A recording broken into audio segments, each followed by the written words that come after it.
মানুষকে আমি তো যন্ত্রণা দিয়ে সৃষ্টি করেছি, মানুষকে আমি বহু টেনশন দিয়ে সৃষ্টি করেছি, আমি তাকে দুর্বল করে সৃষ্টি করেছি। ইন্নাল ইনসানা খুলিকা হালুআ ইযা মাসসাহুশ শাররু জাযুআ ওয়া ইযা মাসসাহুল খায়রু মানুআ। মানুষ খুবই টেনশন প্রবণ, তার মধ্যে প্রচুর অস্থিরতা থাকবে। যুবকরা ভালো করে শুনে যাবেন আজকের কথা, প্রচন্ড অস্থিরতা থাকবে। আমি কি করব, ব্যবসা করব, চাকরি করব, পড়াশোনা করব, কোনো কিছুই তো ভালো লাগতেছে না। বিয়ে শাদীর বয়স চলে যায়, বিয়ে শাদী করতে পারছি না, অথবা আপনাদের মেয়েদেরকে বয়স হয়ে যাচ্ছে, এখনো মেয়েদেরকে বিয়ে দিতে পারছেন না, এত টেনশন। আল্লাহ আগেই বলে দিচ্ছেন ইন্নাল ইনসানা খুলিকা হালুআ। মানুষ তুমি কেবল টেনশনে থাকবে, কেবল টেনশন, কেবল এনজাইটি থাকবে, তোমার কেবল বিপর্যয়, কেবল দুশ্চিন্তা, কেবল দুর্ভাবনা, এগুলো সব কিছু থাকবে। বাঁচার একটাই মাত্র উপায়, তা হচ্ছে ইল্লাল মুসাল্লিন। সফলতা তো কেবল কাদের জন্য? নামাজীদের জন্য। কদ আফলাহাল মুমিনুন আল্লাযীনা হুম ফি সলাতিহিম খাশিউন। কেবলমাত্র সফল হবে মুমিনরাই যাদের সালাতের মধ্যে তারা হচ্ছে প্রচন্ড বিনয়ী, এবং সালাতের মধ্যে তারা প্রচন্ড আন্তরিক, সালাতের মধ্যে তারা কেবলমাত্র আল্লাহ সুবহানাহু ওয়া তাআলাকে তারা স্মরণ করে, অন্য কোনো কিছু না। রিজিক দেওয়ার মালিক কে? রিজিক কি আল্লাহ আপনাকে দেবেন না? রিজিক কোত্থেকে আসে? রিজিক কি জমিনে নাকি? রিজিক কোত্থেকে আসে? ওয়াফিস সামাই রিজকুকুম ওয়া মা তুআদুন। আল্লাহ বলছেন ওয়াফিস সামাই রিজকুকুম, আসমান থেকে রিজিক আসে। রিজিক আসে কোত্থেকে? আসমান থেকে রিজিক আসে। রিজিক জমিন থেকে আসে না। অতএব ফয়সালা হয় আসমানে। সেই ফয়সালা আসমান ওয়ালা যিনি আছেন, আসমানের যিনি মালিক, সেই মালিকের কাছে রিজিক চাইতে হবে। আদারওয়াইজ কোন রিজিক পাবেন না, আদারওয়াইজ রিজিক পাবেন না। এমনও হতে পারে আপনি বহু কিছুর মালিক, কিন্তু এগুলো আপনার জন্য রিজিক না, এগুলো অন্য কারোর জন্য করে যাচ্ছেন আপনি সারাদিন রাত পরিশ্রম করে, কিন্তু আপনি নিজে ভোগ করতে পারবেন অন্য কারোর জন্য। এরকম হয় কিনা? আছে কিনা? এরকম বহু আছে, অসংখ্য আছে। রিজিক দেওয়ার মালিক হচ্ছেন আল্লাহ। আল্লাহ তাআলা এই জন্যই তিনি বলেছেন, কোরআনে তিনি বলেছেন, আমি তো তোমার কাছে রিজিক চাই না, ইন্নাল্লাহু ওয়ার রাজ্জাকু যুল কুওয়াতিল মাতিন। রিজিক দেন কে? আল্লাহ তাআলা। আমি তো তোমার কাছে রিজিক চাই না। হে বান্দারা, লা তাকতুলু আওলাদাকুম খাশিয়াতা ইমলাক নাহনু নারযুকুকুম ওয়া ইয়্যাহুম নাহনু নারযুকুহুম ওয়া ইয়্যাকুম। তোমাদের সন্তানদের রিজিকও আমি দেই, টেনশন করার কোনো কারণ নাই। সন্তান হলে রিজিক দেয় কে? আপনার টেনশন করার কোনো কারণ আছে? সন্তান যিনি দেন তিনি কি রিজিক দেন না? এই জন্য সহিহ বুখারী হাদিসে রাসূলুল্লাহ সাল্লাল্লাহু আলাইহি ওয়াসাল্লাম বললেন, মনে ভালো করে শুনুন, যখন একজন মায়ের সন্তান জন্ম দেয়ার যখন ইস্যু আসে, তখন আল্লাহ তাআলা এক বিন্দু পানি মায়ের গর্ভের মধ্যে গিয়ে এখানে কি করেন? ওখানে স্থাপন করে দেন। এক বিন্দু পানি সেখানে স্থাপন করে দেন। তারপর এই পানিটি এটাকে নুতফা আকারে থাকে 40 দিন। সহিহ হাদিসে এসেছে কতদিন? 40 দিন নুতফা আকারে থাকে। নুতফা মানে ড্রপ অফ ওয়াটার, পানি আকারে থাকে। তারপর এটা কি হয়ে যায়? আলাকা। আলাকা হয়ে যায়। এটি আরো 40 দিন পর্যন্ত। আলাকা মানে হচ্ছে রক্তপিণ্ড। এই যে পানি ওইখানে গিয়ে জমা হয়েছে না মায়ের গর্ভে, এই পানিটা 40 দিনের, প্রথম 40 দিন পানি আকারে থাকে, এরপরে 40 দিন এটা কি আকারে থাকে? আলাকা। আলাকা আলাকা মানে হচ্ছে ব্লাড ক্লট। এখানে যারা কেমিস্ট্রি পড়েছেন আপনারা জানেন, বায়োলজি যারা পড়েছেন তারা জানেন, ব্লাড ক্লট রক্তপিণ্ড, এটা রক্তের মতো হয়। এবং এই জন্য দেখবেন কোন মায়েদের যদি, তাদের যদি ধরেন ওই 2-3 মাসে যদি তাদের কোনো অ্যাবর্শন হয়ে যায়, অর্থাৎ যদি তাদের যদি মিসক্যারেজ হয়ে যায়, তখন দেখবেন কেবল রক্ত, ওইখান থেকে একটা রক্তপিণ্ড কেবল বাইর হয়, আর কিছু না, একটা রক্ত। তারপরে কি হচ্ছে? তারপরে এখানে একটা মাংসের টুকরো, মুদগাতান। এরপর আল্লাহ তাআলা এটাকে মুদগা করে দেন, একটা মাংসপিণ্ড। এরপরে কি? সুম্মা জাআলনাহু খালকান আখারা ফাতাবারাকাল্লাহু আহসানুল খালিকিন। এরপরে তার প্রথম গজায় কি বলেন তো? প্রথম কি গজায়? এই যে এটার নাম কি? কান। কান প্রথম গজায়, কান। তার শরীরের অঙ্গ প্রত্যঙ্গগুলো এখন ডেভেলপ করতে থাকে। প্রথম যেটা ডেভেলপ করে এটার নাম হলো কান। এই জন্য সন্তান যখন পেটে থাকে তখন মায়েদেরকে কি করতে হয় বলেন তো?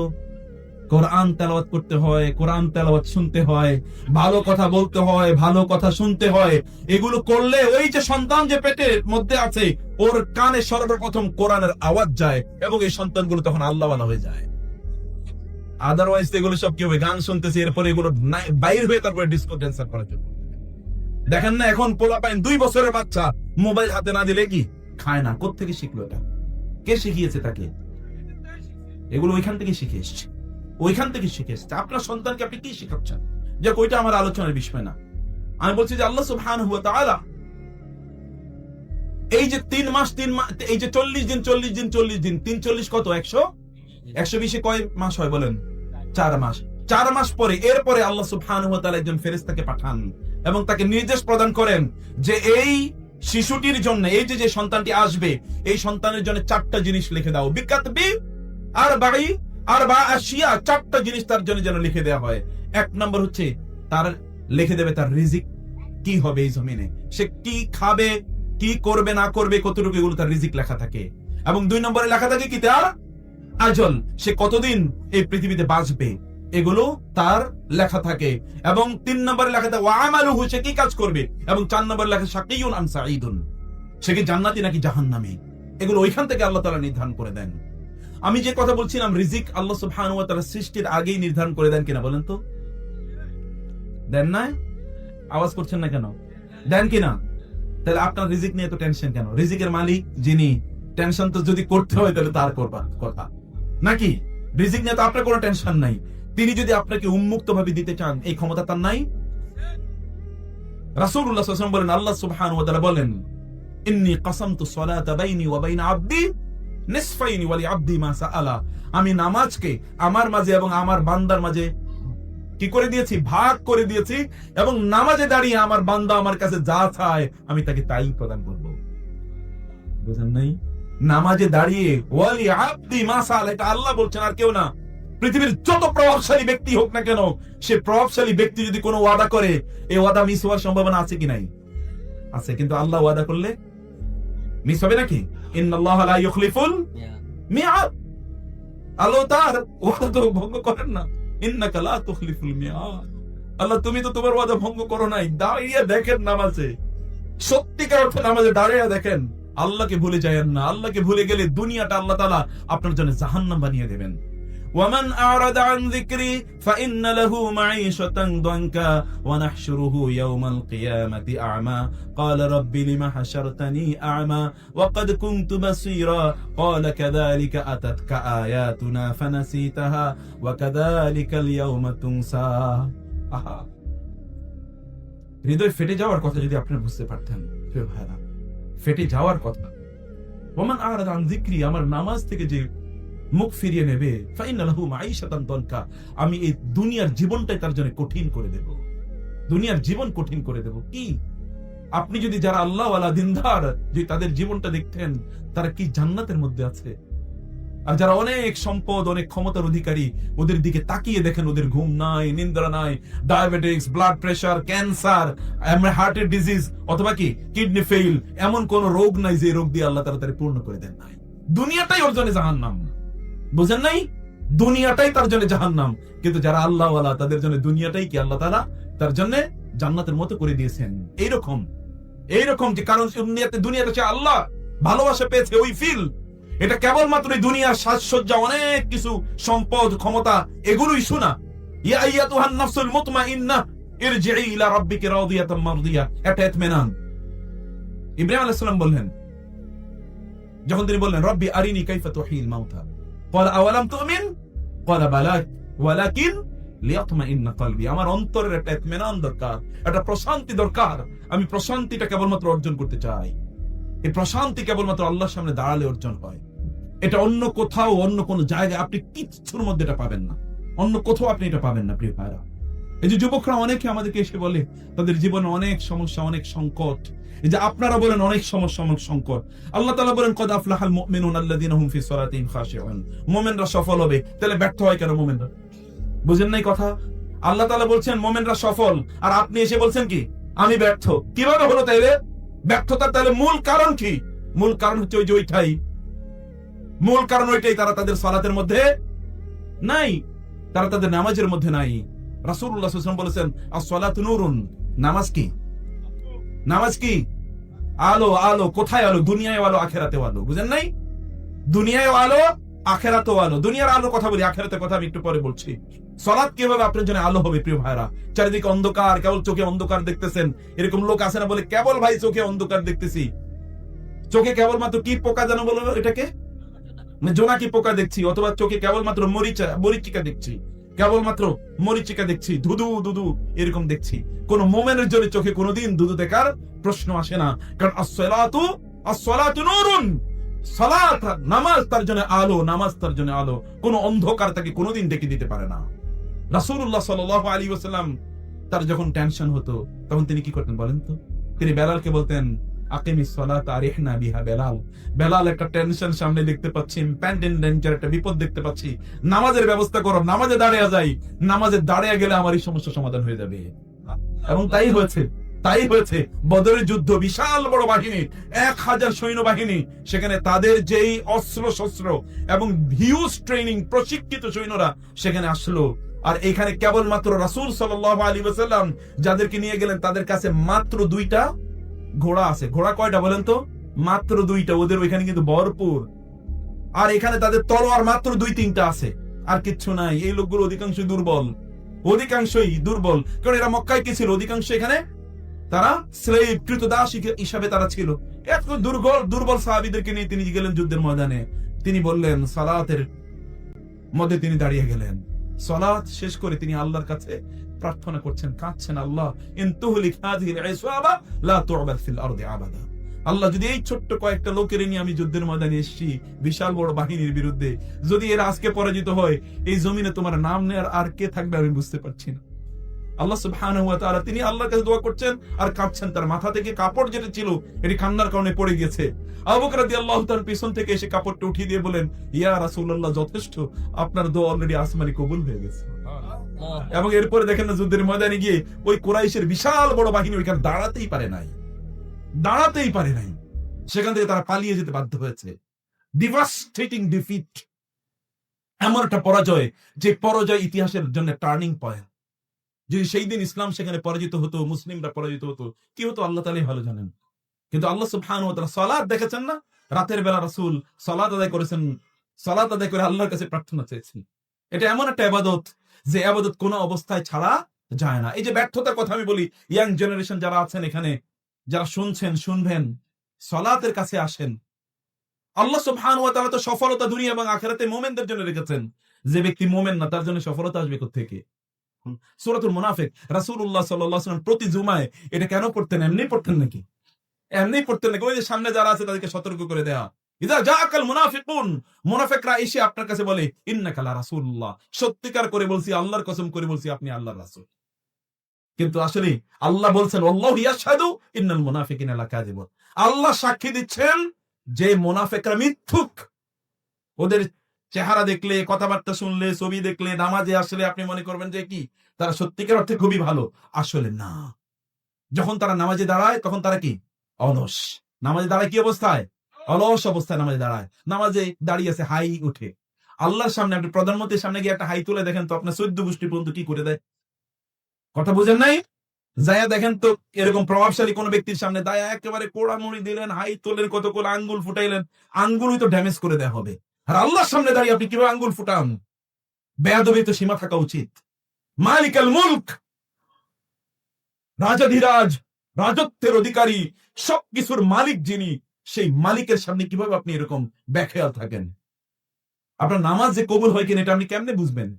কিভাবে জানেন? নামাজ পড়লেই তো হইল না। মুনাফিকরা তো নামাজ পড়েছে, এবং নামাজ পড়েছে এরকম না, তারা কিন্তু সাধারণ নামাজ পড়ে নাই, তারাও কিন্তু একেবারে সামনের কাতারে হয়তো বা ছিল, এরকম ছিল। কিন্তু তাদের সালাতের মধ্যে কি ছিল না? তাদের মনোযোগ ছিল না। সালাতের মধ্যে তারা কি করে তারা জানে না। আপনার নামাজের মধ্যে আপনি কি করেন? যে নামাজ ইবাদত তো এতটুকুই করে, নামাজ তাও কয় ওয়াক্ত পড়ে, কয় ওয়াক্ত পড়ে না। যেই কয় ওয়াক্ত পড়ে, ওয়াকাদিমনা ইলা মা আমিলু মিন আমালিন ফাজআলনাহু হাবাআম মানসুরা, একদল ব্যক্তির অনেক আমল, আল্লাহ বলবেন যে আমলগুলো গিয়ে দেখলাম একটাও কি এগুলো গ্রহণ করার মতো, সবগুলো আমি ছুঁড়ে ফেলে দেব, সবগুলো আমি তুলার মতো, ধুলার মতো এগুলোকে উড়িয়ে ফেলে দেব। এগুলো একটাও গ্রহণযোগ্য নয়, একটাও গ্রহণ করার মতো নয়। নামাজ পড়বেন, নামাজের জন্য, সালাতের জন্য তো অনেক কন্ডিশন আছে, অনেক কন্ডিশন আছে। সেই কন্ডিশন আপনি ফুলফিল করছেন কিনা? আপনি নামাজ যখন দাঁড়িয়েছেন, নামাজের মধ্যে আপনি কি করেন? অধিকাংশ লোক সালাতে কি পড়ে এটা ঠিকই জানে না। সালাতে যখন সে দাঁড়ায়, সালাত যে কিভাবে আল্লাহ রাসূলের সুন্নাহ হিসেবে কিভাবে নামাজ পড়বে, সেই সুন্নাহই তো জানে না। অধিকাংশ লোক জানেই না সুন্নাহ এভাবে কিভাবে সালাত আদায় করবে। অধিকাংশ লোক তাদের ওযুটাই আজ পর্যন্ত ঠিক মতো জানে না, আছে কিনা? ওযুর মধ্যে ঘাড় মাসে করা ফরজ না ওয়াজিব? কে? হ্যাঁ, দেখেছেন? ওযুর মধ্যে ঘাড় মাসে করা কি? মাশাআল্লাহ, ভালো। ওযুর মধ্যে, ওযুর আগে কি করতে হয় বলেন তো? বিসমিল্লাহ বলে ওযু করতে হয়। তারপরে কি করতে, মেসওয়াক করা লাগে না ওজুর আগে? লাউলা আশুক্কা আলা উম্মতি লাআমারতুহুম বিসওয়াকি ইনদা কুল্লি সলাতিন। আমি যদি আমার উম্মতের জন্য কষ্ট মনে না করতাম, তাহলে প্রত্যেক নামাজের আগে ওযু করাটাকে ওদের জন্য, প্রত্যেক নামাজের আগে মেসওয়াক করাটাকে ওদের জন্য ফরজ বানিয়ে দিতাম। এটা সাধারণ কথা। কেন এই কথা? ঘটনাটা কি? ঘটনাটা হলো রাসূলুল্লাহ সাল্লাল্লাহু আলাইহি ওয়াসাল্লাম বললেন, কেউ যদি নামাজের আগে সে কি করে, মেসওয়াক করে, তাইলে নামাজে দাঁড়িয়ে সে কোরআন তেলাওয়াত করে, তার কোরআন তেলাওয়াতের সময় ফেরেশতা তার মুখের সাথে মুখটা এরকম লাগিয়ে দেয়, এবং যখন সে কোরআন তেলাওয়াত করে, ওই কোরআন তেলাওয়াতটা গিয়ে ফেরেশতার পেটের মধ্যে গিয়ে ঢুকে। কোথায় ঢুকে বলেন তো? ফেরেশতার পেটের মধ্যে। আপনি একটা ফেরেশতার এরকম ডাকা আপনার সামনে আনতে পারবেন আপনার কথা শোনানোর জন্য? গোটা পৃথিবীটাই করতে পারবেন না। কিন্তু আপনি কেবল মেসওয়াক করেন, ফেরেশতারা আপনার মুখের সাথে মুখ লাগিয়ে রাখে, যে লোকটা কোরআন তেলাওয়াত করছে ওর মুখের তেলাওয়াতটা জমিনে ঢোকার আগে আমার পেটের মধ্যে যাক। এরকম একটা মর্যাদা। এই জন্য করতে হয়, এই জন্য করতে হয়। আমাদেরকে কত ধরনের ইবাদত আছে। সালাতের আগে উত্তম করে যদি কোন একজন ব্যক্তি ওযু করে, তাহলে কিয়ামতের দিনে ওই ওযুর স্থানগুলো কি হবে? সাহাবায়ে কেরাম বলেন, ইয়া রাসূলুল্লাহ, কিয়ামতের দিন আপনি এত হাজার কোটি মানুষের সামনে আপনি কিভাবে আপনার উম্মতদের চিনবেন? তিনি কি বলেছিলেন? ওযুর স্থানগুলো থেকে কি হবে? গুররাম মুহাজ্জালিনা মিন আসারিল উযু। ওযু এর স্থানগুলো থেকে কি হবে? আলো বিচ্ছুরিত হবে। সে আলো দেখে আমি বুঝতে পারবো যে এগুলো আমার উম্মত। ওযুটা যখন করেন, আলা আদুল্লুকুম আলা মা ইয়ামহুল্লাহু বিহিন্নাল খাতায়া ওয়া ইয়ারফাউ বিহিন্নাদ দারাজাত। আমি কি তোমাদেরকে এমন আমলের কথা বলবো না যে আমলের কারণে তোমাদের মর্যাদা আল্লাহ তাআলা আকাশচুম্বী করে দেবেন এবং তোমাদের গুনাহগুলো আল্লাহ তাআলা সব মিটিয়ে দেবেন? সাহাবায়ে কেরাম বলবেন, বালা ইয়া রাসূলুল্লাহ, অবশ্যই। রাসূলুল্লাহ সাল্লাল্লাহু আলাইহি ওয়াসাল্লাম বলেন, ইসবাগুল উযুই আলাল মাকারিহি। কষ্ট হলেও সুন্দর করে ওযু করা। কষ্ট হলেও কি করা? সুন্দর করে ওযু করা। ওযুর ব্যাপারেই তো আমরা জানি না, ওযুই তো আমরা ঠিকমতো করছি না, অথবা ওযুর মধ্যে যে আন্তরিকতা থাকা দরকার সে আন্তরিকতা আমরা মেইনটেইন করছি না। ওযুর মধ্যে যে ইখলাস থাকা দরকার সেটা আমরা করছি না। আলী রাদিয়াল্লাহু তাআলা যখন ওযু করতেন তখনই তার চেহারা লাল হয়ে যেত। তার বন্ধুরা জিজ্ঞেস করতো, লিমাযা তাগায়্যারতা, কেন আপনার চেহারা এরকম লাল হয়ে গেল? তিনি বলেন, ওযু করছি তো আমার রবের সামনে দাঁড়াতে। আমার রবের সামনে দাঁড়াতে গিয়ে যদি কোনো বেয়াদবি হয়ে যায় তাহলে কি হবে? এজন্য আমি প্রচন্ড পরিমাণে ভয়ে আছি, ভয়ে। তাদের ঈমানের, তাদের তাকওয়ার লেভেলটা কোথায় গিয়ে দাঁড়িয়েছে? তার তাকওয়ার লেভেলটা কোথায়? সালাত আদায় করার জন্য তার ছেলে হুসাইন রাদিয়াল্লাহু তাআলা যখন মসজিদে ঢুকতেন তখনই তার চেহারা লাল হয়ে যেত। তখনই চেহারা লাল হয়ে, লোকেরা বলতেন, কি ব্যাপার, চেহারা এরকম লাল হয়ে যায় কেন? তখন বলতেন যে আমি তো আল্লাহর সামনে দাঁড়াতে যাচ্ছি, যদি কোনো বেয়াদবি হয়ে যায় যেমন বাবা তেমন ছেলে। এই জন্য সালফে সালেহ তারা বলতেন, তারাকনা দুনিয়া মা নিআলিনা ইনদা বাবিল মসজিদ। আমরা যখন মসজিদে আসতাম তখন আমরা আমাদের জুতার সাথে দুনিয়া রেখে আসতাম। জুতার সাথে কি রেখে আসতাম? কথাটা বুঝেন নাই আপনারা? জুতার সাথে কি রেখে যেতাম? এখন আপনারা কি মসজিদে দুনিয়া রাইখা যান না দুনিয়া নিয়ে যান? পুরা দুনিয়া নিয়ে যান মসজিদে। পুরো দুনিয়া, জুতা তো নিয়ে যাই, গোটা দুনিয়াও আমরা মসজিদে নিয়ে যাই। কিভাবে? নামাজের মধ্যে দাঁড়ালেই সব ধরনের হিসাব নিকাশ মনে পড়ে যায়, সব কথা মনে যায়। কে 30 বছর আগে আপনার কষ্ট দিয়েছিল এটা নামাজের মধ্যে দাঁড়াইলে আপনার মনে পড়ে। কিন্তু তারা বলতেন, তারাকনা দুনিয়া মানে আলিনা ইনদা বাবিল মসজিদ। মসজিদ দরজায় আমরা জুতার সাথে দুনিয়া রেখে আসতাম। এই লোকগুলো কেমন, চিন্তা করে দেখেন তো, এগুলো কেমন? ফেরেশতারা তো তাদেরকে দেখে কি হওয়া দরকার? অবাক হয়ে যায় ফেরেশতারা। যেমনি ভাবে রাসূলুল্লাহ সাল্লাল্লাহু আলাইহি ওয়াসাল্লাম বলেছেন, ওসমান, ফেরেশতারা আপনাদের দেখে লজ্জা পায়। ফেরেশতারা আপনাকে দেখে কি পায়? লজ্জা পায়। কি লেভেলের ঈমান তাদের! ফেরেশতারা তাদেরকে দেখে লজ্জা পায়। কি লেভেলের ঈমান, কি লেভেলের তাদের ইবাদত! এই লেভেলে তাদের নিজেদেরকে তারা উন্নীত করেছিল। এবার আমি বলছিলাম যে সালাতের মধ্যেই তো বহুত ত্রুটি। আপনি যখন মসজিদে যাবেন, মসজিদ যখন আপনি যান, এই জন্য অনেকেই আছে সালাত ঠিক মতো, সালাতের প্রতি আপনার মুহাফাজা নাই, হেফাজত নাই, সালাতকে আপনি ঠিক মতো বুঝেনও না এবং গুরুত্ব দেন না। ফাওয়াইলুল লিল মুসাল্লিন আল্লাযিনা হুম আন সালাতিহিম সাহুন। মুসল্লিদের জন্য ধ্বংস, যারা তাদের নামাজের ব্যাপারে উদাসীন।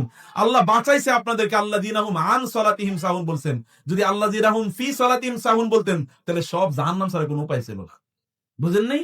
আল্লাযিনা হুম ফি সালাতিহিম সাহুন মানে নামাজের মধ্যে ভুল করে, আর আল্লাযিনা হুম আন সালাতিহিম সাহুন মানে নামাজ থেকে উদাসীন, নামাজ সময় মতো পড়ে না, অথবা তারা সব নামাজ ঠিক মতো পড়ে না। এইরকম, তাতে আপনারা বাইসা গেছেন।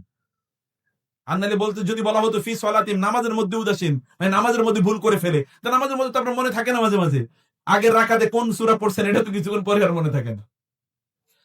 আছে কিনা এরকম? আছে তো। তারপরে আপনার তো মনেই নাই, সলাতে যখন আপনি যাচ্ছেন, সলাতে আজান দিয়েছে, হাইয়া আলাস সালাহ হাইয়া আলাল ফালাহ, ইয়া আইয়ুহাল্লাযীনা আমানু ইযা নুদিয়া লিস-সালাতি মিন ইয়াউমিল জুমআতি ফাসআউ ইলা যিকরিল্লাহি ওয়া দারুল বাই'। যখন আজান দেয় তখন কি করতে হয়? দৌড়াতে হয় মসজিদের দিকে। বুঝেন নাই? কি করতে হয়? দৌড়াতে হয়। আল্লাহ তাআলার জন্য যদি আপনি দৌড়ান, তাহলে আল্লাহ তাআলা আপনার কাছে কিভাবে আসবেন বলেন তো? সেই হাদিসে কুদসিতে আসছে না, রাসূলুল্লাহ সাল্লাল্লাহু আলাইহি ওয়াসাল্লাম বলেন, আল্লাহ তাআলা বলেন যে কোন বান্দা যদি আমার দিকে হেঁটে আসে তাহলে আমি তার দিকে কিভাবে যাই? আর আপনি যদি দৌড়ে যান তাহলে আল্লাহ কিভাবে আসবে? তাহলে আল্লাহ কিভাবে আসবে? আল্লাহ কি এইভাবে আসতে পারেন না? পারেন তো। সেজন্য আপনাকে সেই বিশ্বাস নিয়ে, আল্লাহ ডেকেছেন, আমার রব ডেকেছেন, আমি কিভাবে এই দুনিয়ার মুখে এখানে পড়ে থাকি? বন্ধ করো, শাট of your shops, your markets, stop your works, business, সবকিছু বন্ধ করে দেন। আপনি ওইখানে গিয়ে দাঁড়ান, আল্লাহর সামনে দাঁড়িয়ে যান, রব তুমি ডেকেছো, আমি কি তোমার ডাকে কি আমি দেরি করতে পারি নাকি? মুসা আলাইহিস সালাতু ওয়াস সালাম কিভাবে এত মাইটি প্রফেট হয়েছেন। মুসা আলাইহিস সালামকে আল্লাহ তাআলা বলেন, তুর পাহাড়ে আসেন, আপনার সাথে কথা আছে, কিন্তু আপনি সাথে সাথে কি আপনার উম্মতের মধ্যে নেতৃস্থানীয় কয়েকজনে নিয়ে আসবেন। তিনি সবাইরে নিয়ে যাওয়া শুরু করলেন, কিন্তু তিনি দিয়েছেন দৌড়, আর সবাই কি করছেন? স্লো স্লো যাচ্ছেন। মুসা আলাইহিস সালাম একা গিয়ে সেখানে উপস্থিত। আল্লাহ তাআলা বলেন, কি ব্যাপার মুসা, আপনার আপনার সাথে লোকরা কই? আপনি একা কেন? তিনি কি উত্তর দিয়েছেন জানেন? তিনি বলেছেন, ওয়া আজিলতু ইলাইকা রাব্বি লিতারদা। আল্লাহ আপনি ডাকছেন, আমি কি স্লো আসতে পারিনি?